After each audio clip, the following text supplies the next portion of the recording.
80 से 90% जलने के बाद भी 5 दिनों तक जिंदगी के लिए संघर्ष कर रही प्राचार्य विमुक्ता शर्मा ने आज सुबह इलाज के दौरान चौइथराम अस्पताल में दम तोड़ दिया। कहने में भी शर्म आती है कि एक छात्र ने ही उन्हें जिंदा जलाया था।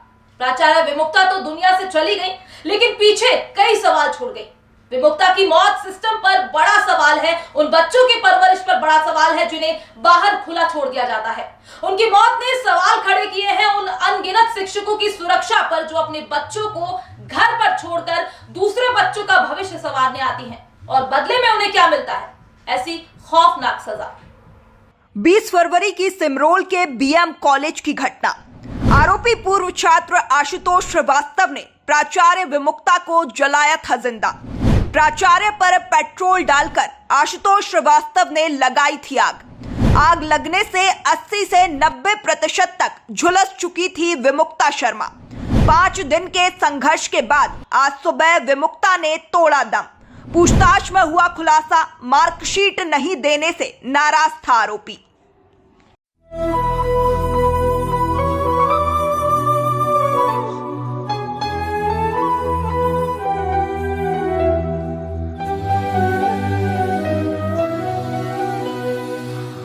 जिंदगी के लिए मौत से लड़ाई लड़ते वक्त प्राचार्य विमुक्ता के मन में अपने परिवार और बच्चों के लिए कई तरह की चिंताएं होंगी। वो जीना चाहती थी, लेकिन शायद मंजूर नहीं था। उधर परिवार वाले भी विमुक्ता की ऐसी हालत देख सदमे में थे। विमुक्ता और परिजनों के साथ साथ हर कोई आरोपी आशुतोष श्रीवास्तव को सजा दिलाने के लिए एकजुट हो गया। विमुक्ता को इंसाफ दिलाने के लिए पूरे शहर में प्रदर्शन हुए और शिक्षकों की ओर से सुरक्षा को लेकर तरह तरह की मांगें उठने लगी। गुरु का अपमान करने वाले ऐसे नाकारा निकम्मे छात्र और धमकियों को गंभीरता से नहीं लेने वाले भ्रष्ट पुलिसकर्मियों के खिलाफ सजा की मांग उठने लगी।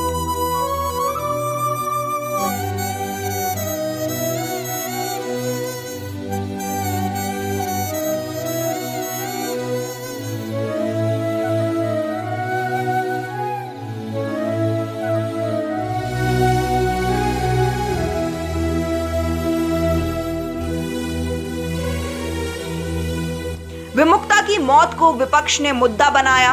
प्रदेश सरकार पर प्राचार्य के हत्याकांड की जिम्मेदारी लेने के दबाव बनने लगे। प्राचार्य के बेहतर स्वास्थ्य के लिए उनकी दुआओं में लाखों हाथ उठने लगे। जब महापौर पुष्यमित्र भार्गव और विमुक्ता की मां भी विमुक्ता से मिलने चौइथराम अस्पताल पहुंचे, तब उनकी मां फफक कर रो पड़ी। उन्होंने कहा कि मेरी बेटी हीरा थी। तब महापौर ने उन्हें आश्वस्त किया कि न्याय दिलाने के लिए हम सब लड़ेंगे। इस मामले में आरोपी के साथ साथ विमुक्ता की मौत के हर जिम्मेदार पर कार्रवाई हो जाएगी। विमुक्ता की मौत के बाद अब सब हो जाएगा, लेकिन विमुक्ता वापस नहीं आएगी।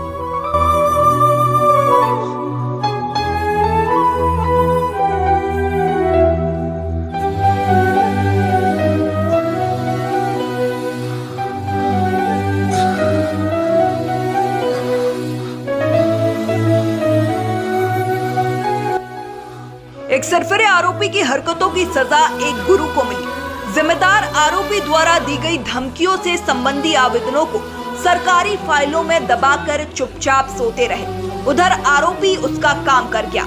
नागदा में बैठे आरोपी आशुतोष श्रीवास्तव के माता पिता के मन में इतना भी ख्याल नहीं आया कि उनका बेटा मन में इतना बड़ा अपराध करने की योजना बना रहा है। अब भले ही आरोपी पर रासुका की कार्रवाई कर दी हो, जिम्मेदार पुलिसकर्मियों पर कार्रवाई कर दी हो, लेकिन इस मामले में जितना दोषी आरोपी है उतना ही सिस्टम भी।